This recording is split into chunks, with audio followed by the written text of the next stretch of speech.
Dalam serangan terbaru, Iran kabarnya meluncurkan lebih dari 180 rudal balistik. Kecepatan rudal balistik Iran sendiri kabarnya memang sangat sulit untuk dicegat. Rudal Emad dan Ghadir milik Teheran yang digunakan pada awal tahun ini diperkirakan melaju dengan kecepatan 6 kali kecepatan suara saat mengenai sasaran atau bahkan lebih, dan membutuhkan waktu hanya 12 menit untuk terbang dari Iran ke markas sang raja terakhir. Ini berarti kecepatannya lebih dari 4.600 mph, jauh lebih cepat dari semua Supra koperasi bapak kalian. Tetapi Iran mengatakan kali ini telah mengerahkan rudal Fateh 2 yang jauh lebih cepat, alias rudal ini memiliki predikat hypersonic dengan kecepatan maksimum diperkirakan mencapai 10.000 mph atau 2 kali lipat dari rudal yang digunakan sebelumnya. Gila loh, ini Raja Persia bos, bukan Raja Meksiko ya kan, ya salam.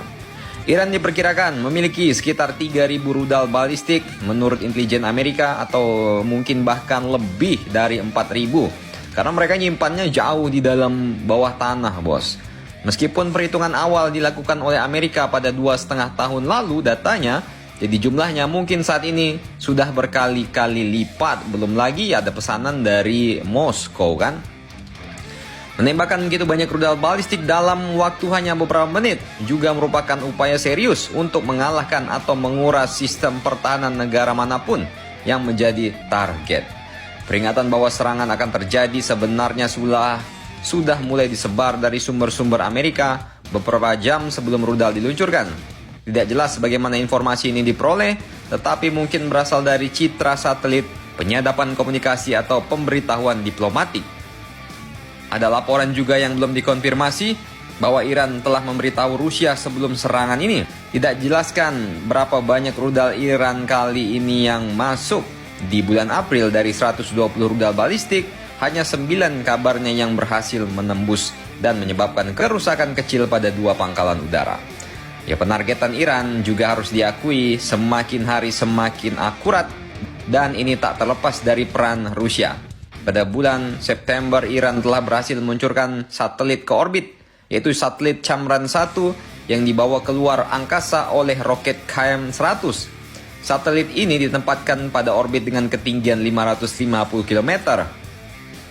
Dan tujuan satelit ya bukan cuma penelitian bos, tapi juga buat penargetan rudal hypersonic, rudal balistik Iran. Sementara pada bulan Januari tahun ini saja, media Iran melaporkan satelit Soraya-nya juga berhasil diluncurkan ke orbit setinggi 750 km, yang menjadikannya orbit tertinggi yang pernah dicapai oleh Iran.